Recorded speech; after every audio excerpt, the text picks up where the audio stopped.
Thank you very much, Dietram. You hit your time cue there perfectly. Yeah. We'll come to you for some questions, but there's one that we've got from a couple of them here from some Twitter participants. One that actually calls for a little bit of clarification that I think is an appropriate one to start with. And question, it's from Ali via Twitter. Q for Dr. Porteus. Editing genes to treat disease isn't the same as enhancement, but how and where do we draw that line? Sickle cell, nearsightedness, obesity, Down syndrome, ASD, who decides? I think that goes, certainly not me, and certainly not, I think, a group of experts in a small room. I think it requires broad discussion, and probably the most important, or among the most important participants in that discussion are the people who are affected by the disease. I think what we've talked a lot, and what probably this audience is very familiar with, of course, is the mixed thoughts around genetic deafness, where certain people feel like that's a trait, not a disease. Other people feel like it's a disease. So for me, it's not my job as somebody who can hear to tell them that they have a disease. It's the community that's affected by the trait to explain to me whether they think this is something that they would like to have develop a treatment for. Does that analogy, though, work with this? Because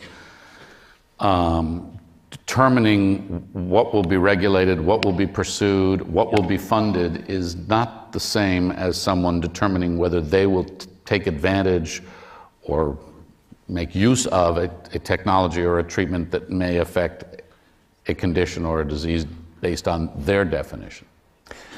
Yeah, I think if I'm understanding your question right, is when does that community get to weigh in on the decisions about what gets developed or not? And it's true, right now, the NIH study section model doesn't have patient advocates on those study sections. They're my scientific peers, and that's an interesting point. And the FDA is a private, well, it has an open session, but generally when you're starting a clinical trial, it's actually a private session. The only opportunity right now that's, as I quickly think about it, is during if a new protocol goes before the Recombinant DNA Advisory Committee, that is an open public forum where patients and advocates can have their say. But that's a really interesting point. There's probably needs to be or places for people to participate in the discussion earlier. There's a point here I'd like to put out to all of you before we go to the room. Dietram, you talked about science should consult, and you talked about the bandwidth for civic debate. Matt, you talked about perverse incentives for sensationalizing in media, and you showed us The Economist with, editing humanity, and you raised an excellent point. That's something that we struggled with in television all the time, is what is the picture that you use to illustrate a point, because that conveys all kinds of things, as we know.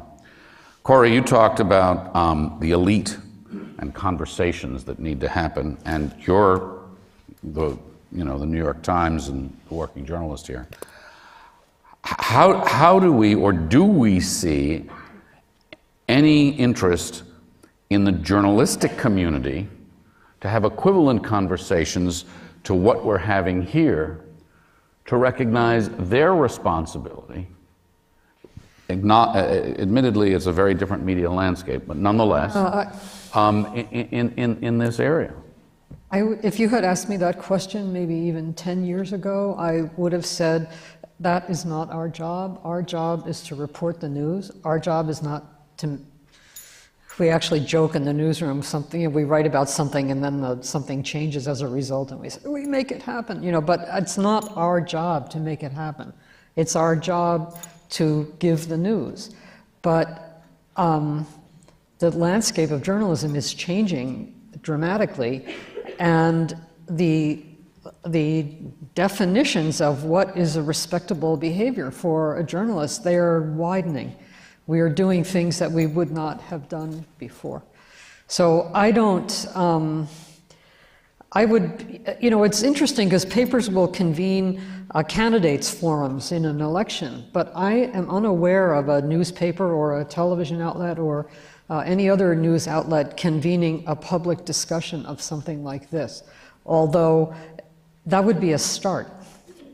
I think those kinds of conversations should be going on, and they're potentially useful. Dietram, this bandwidth for civic debate seems to be narrowing, actually, because these very same journalistic organizations that are not having these conversations are putting out covers like this because the media marketplace has so fractured, and it is, in fact, the kinds of things.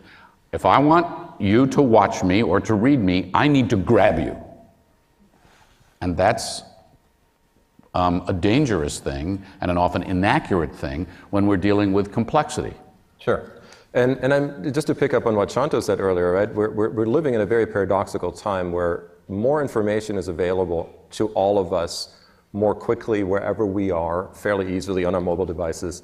Not only do we have more information, we also have more ability to have exchanges.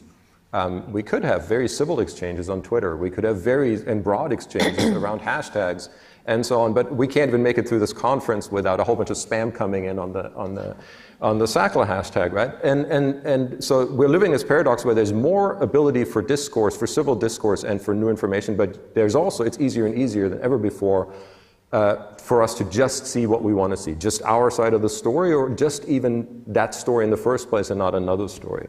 So I think that's part of the bandwidth problem. But I think the other part of the bandwidth problem is that a lot of the things like consensus conferences, town halls, and so on are really good ideas in principle, but require a lot more research. And I think there are really good reports from the academies on how to do them well. Some of them we cite in our report.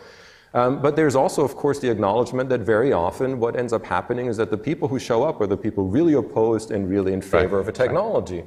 And we've documented this actually in an NSF-funded project by a research facility really nicely. So the problem that we're having is we haven't, I think, invested enough in creating that bandwidth. And again, I think there's an empirical scientific question behind that, or a whole host of questions on how to do this well. How to do this well by including certain communities that really have to be heard, and not at the expense of others, because it becomes an equity issue also on whose voice gets heard. I'm sure many have read the report, but I want to ask you this, and I really do want to. Who leads that investment effort? Who sets that bandwidth? So I think there are different models, and we've seen, right now we're seeing in the UK out of the Royal Society an effort by some of the philanthropic groups to really push for that. For the Danish consensus conferences, we're seeing a model where the government invests in that and actually has a vested interest. What are we seeing here in this country? Little systematic effort, let's put it that way. So I think they're really good. That was diplomatically placed. No, because I also don't want to take away from the many really well-done projects, and Dave Guston's Center and others have done really good work in helping us understand this and push this. So I don't mean to say there's nothing. When I say little systematic, I really mean it that way. Kind of, you know, we have 325 million people in 50 different states that all have very different cultural contexts that they bring to this problem. Let me come to the floor for a question. There may be one or two on this one, and we've got a microphone. Oh, we'll start over there. Dave Guston right there. There's Dave. Hi. Thanks, Dietram. Dave Guston from Arizona State University, and a little bit more of a comment than a question, an extension of Dietram's remarks. But I'll start with 3 days ago in the New York Times, there was an op-ed by Kathy O'Neill, if I have her name properly. She described in her byline as a data scientist, and she's the author of a recent book that could very well be presented in a forum like this, called Weapons of Math Destruction, about the dangers of biased algorithms. And in the context of that op-ed, she said something, and I'm paraphrasing, but this is the sense of it, that there's no organized academic field that is about engaged criticism of technology. And for something that appeared in the New York Times, that's sort of flat wrong. There is an organized academic field that does this. It's called Science and Technology Studies, or Science, Technology, and Society. And it informs, really for the past 4 or 5 decades, a lot of the discussion that has been engaged in right around these questions. And to bring my little comment rather than question to an end, I'll say that one of the current discussions in this field is the nature of what we would call, in the jargon of the field, responsible innovation. And this concept comes from many different places. I've been talking about it since 2002. It's been taken up by a number of European funders where frameworks have been devised to help guide research around such issues as synthetic biology, as geoengineering. US institutions, funding institutions, have been a little less interested in taking up around that frame, but as was mentioned earlier, the societal implications of research is something that NSF does focus on. And one of the things that I think is quite plausible in terms of building that societal bandwidth is that universities really need to step up here. That in the history of universities accepting responsibility for knowledge creation, they have been encouraged by the federal government and finally forced by the federal government to implement a host of plans around the governance of human and animal research subjects. That happened with some opposition from the universities, but it is fully embraced and now perhaps been over-bureaucratized. We can talk about that, but that was a response to public concerns. Second, offices of technology transfer were created in response to concerns about the lack of contribution to local and national economic concerns. Even the National Academy of Engineering now has a Center for Engineering Ethics in Society. Let me turn that to so my proposal is that every university that's involved in knowledge production should have a center or capacity for responsible innovation. Thank you very much. Anybody want to comment? I'll just mention one university thing. That actually, the Obama administration, Holdren, Sunstein, and a third person whose name escapes me right now, actually had a memo online that I'm sure is gone, but that actually talked explicitly about the need for responsible innovation, and including some of the ones that Dave just outlined. When Bill Wolf was head of the Academy of Engineering, maybe about 10 years ago, he started a program in engineering ethics, which I wrote about. It was completely fascinating. But there's a real tension, even among researchers engaging in some of these fields, about my example is nanomaterials in the environment. And so the researchers divide themselves into the inventors and the objectors. But the inventors worry that they are going to wake up one day and discover that they have just let out the new version of asbestos on the world. And the objectors worry that they are going to be the moral equivalent of the GMO, the people objecting to genetically modified crops. They will be depriving the world unnecessarily of valuable products. And this kind of, I think our society would benefit if this kind of tugging and hauling took place in a context where more people could see it. I wrote about it, but I have some people read it. But these are important debates, and they go on behind closed doors.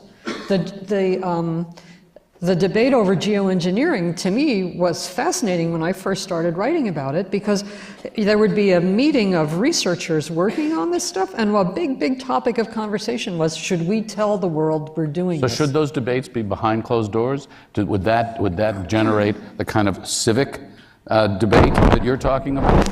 No, but I actually don't think that anybody's arguing for that. I don't think the scientific community is arguing for that. In fact, the meeting that you were referring to was in this very building as a big public meeting to hear different voices. Now, you mean the geoengineering? No. The first gene editing, the opening meeting. Yes. Was actually very intentionally designed to not be a Silomar, right? And I think that was. So I think we're seeing from the bench scientific, from the social scientific community, and from media, more and more of a desire to have this broad and public debate. So I don't think anybody's actually pushing for that, and that's a really good development. In the nature of reaching out to our virtual audience, very interesting question from Emily here, who comes at the communication, or what could be the communication issue, a little bit differently. I'm concerned, she writes, about the role of scientists heavily invested in CRISPR human genome editing research, We're also involved in this emerging governance movement.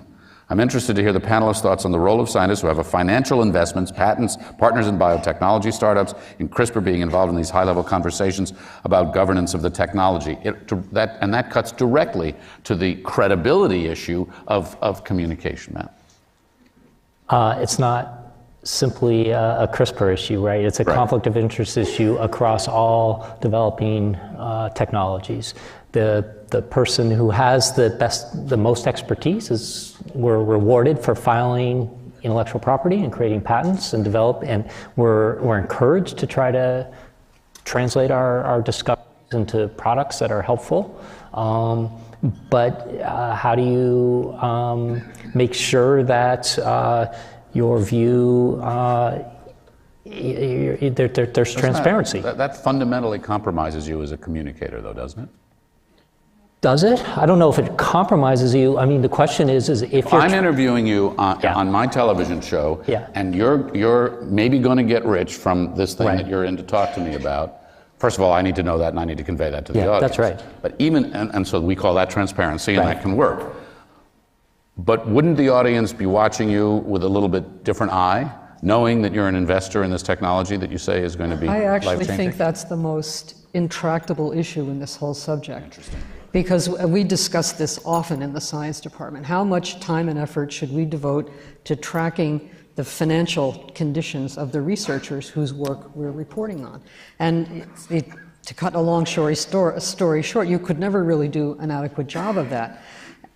The problem that I had was if I wrote about your work and I said you are the owner of a company that hopes to market a drug, it puts your work under a cloud, regardless of how fabulous your work might be. And I don't know how you, I think it's an intractable issue, and I don't know a good solution to it. Just a couple of, and maybe a slightly different twist on this, right? I think it's a dangerous road to go down to say the people who are most invested, and not just financially, I fully appreciate that part, but we want those people to speak. Einstein signed letters to urge the Manhattan Project. I mean, if he wasn't invested in the issues, I don't get it. And then number two is, I think actually we're seeing, again, some really fruitful discussions emerge. Jennifer Doudna, I think, being a good example, somebody who clearly has a financial interest, but also somebody who in no uncertain terms and I think in great wisdom has talked in the Post and in her book and elsewhere about a real need to question if we want to move ahead with this technology. So it's actually the exact opposite, right, of what one would expect. So I think that we see a lot of wisdom, a lot of foresight, and a lot of awareness of the societal issues from a lot of the researchers that are actually really vested in this issue, and I think that's a really, really good sign. Some of that credibility comes by acknowledging some of that doubt, by acknowledging the controversy, and we've all heard communicators who do that, and they are more credible communicators, and those who do not, and it sounds like spin, and there's pushback. Another question from the floor. I think I see a hand in the back. Yes. Rick Weiss, AAAS. First, on the issue of enhancement versus therapeutics, I just want to throw in a comment that I think there's no difference. I think it's a total conceit that scientists and others play with to give them a false sense of they know where the border is. Anyone who's looked at how things work with glasses or braces or anything else knows that anything above average is enhancement, and we do it all the time, and we will continue to do it with gene technologies. So really what we ought to be focusing on is not whether we're going to stop at enhancement, but how are we going to deal with the social consequences of what will certainly be a trend towards enhancement, such as access. My question to the Sanford team is, do you have any qualms about the fact that one of the first clinical trials of a somewhat risky therapy, by nature of it being so new, is going to be apparently conducted on an African-American population? Okay, so first of all, I strongly disagree that we can't distinguish between disease treatment and enhancement, but we can discuss that later. I think there's fundamentally a difference between bringing someone who has a clear disease up to normal versus taking somebody who is normal and giving them an enhanced trait. I think we can make that distinction. Maybe, as the first question said, there's going to be gray areas, but I think we have to grapple with that. In terms of this first, so first of all, genome editing is already in clinical trials. There's not with CRISPR-Cas9 in the US. There's Cas9 clinical trials in China to enhance T-cell therapy for oncology. There's zinc finger nuclease trials that actually the first patient got infused with a zinc finger nuclease editing product yesterday in California for Hunter's disease. There's clinical trials for genome editing to combat HIV being run out of City of Hope. So it'll be one of an early trial, but it's not going to be the first. And you can flip the other side around. Isn't it about time that an underrepresented population got the benefits of the first in human advanced technology instead of being the last in line? So I'll leave it there. We are nearly out of time, and I'd like to ask each of you to make perhaps one thing that you would like to look for, and do this very, very briefly if you could. If you had a scorecard and you were looking ahead at our ability to communicate this science that we've been talking about here, you can use CRISPR as a case study or not, what's one thing you would look for and check a box to say progress is being made? You want to go first? Yeah. I think in 10 years, if we look and there's a list of 10 to 100 diseases for which patients have had their lives improved by this technology, that's a clear success. But we got to tell that story too, right? Absolutely. Along the way. I don't want to wait 10 years, but that would be good. I think progress has been made if we have figured out that these issues are not problems to be solved as static issues, but if we realize that as we solve one part of it, additional discussions will emerge, and there's a dynamic discussion that's ongoing over time, and we'll never have a solution. The solution is the process. Sounds very Zen. Yeah. Somebody's got to be Zen. I will be happier in 10 years if the idea of engaging with the public, of being a citizen as well as a researcher, is routine for scientists, which it is not now. And we have all of these public engagement requirements in grant applications and so on. They're not enforced. They're honored in the breach. I will be happy if researchers 10 years from now have the idea that they have an affirmative obligation of citizenship to participate in the public life of the country. I think we've heard some...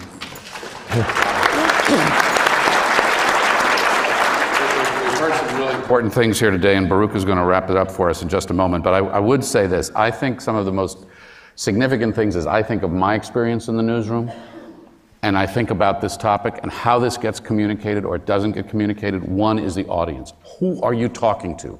What do they know? Where are they coming from? What do they fear? What do they embrace? How do you connect with them where they're coming from? Not where you want them to be, but where they are. Two, language and frame. Oh boy. Pink slime, all right? Remember pink slime? Mm-hmm. We eat pink slime every day. It's called meat. But you come up with the impact that language has is amazing. And people who write and who broadcast, you know it, you hear it, and people who are managing the messages now, increasingly, they really know it, and this stuff is poll-driven and tested and all the rest. Can I interrupt you for 1 second? Sure. I just noticed this reading about an article about one of these new projects for gene editing, and they referred to the embryos that they were using as donated material. Yep. And I thought that's going to carry meaning to a vast number of people that the researchers probably had no intention of doing. People have to use a lot more care. Sorry to interrupt you. No, it's all right. And I would close with this. I hope this is my ability to elevate a little bit. Story works. People remember stories. That's what the Bible is full of stories. The Quran is full of stories. And I tell my students, and this is so simple it belongs on a bumper sticker, and I apologize for being so simplistic about it, but it works. A great story is compelling characters overcoming obstacles to achieve a worthy outcome. That's what science is. It's compelling characters, people in the labs, people in the field, people all over, overcoming obstacles of the unknown of every economic and financial sort and everything else to achieve a worthy outcome to gain knowledge and to move humanity forward. If we can't tell stories from science, we can't tell stories from any place. So there's enormous potential up against all these challenges that we've talked about here today. And they are getting greater, and it's getting noisier out there. But I have had a fabulous time listening to these conversations and being part of them, learning from them. I hope you have too. Please join me in thanking this amazing group of people and thanking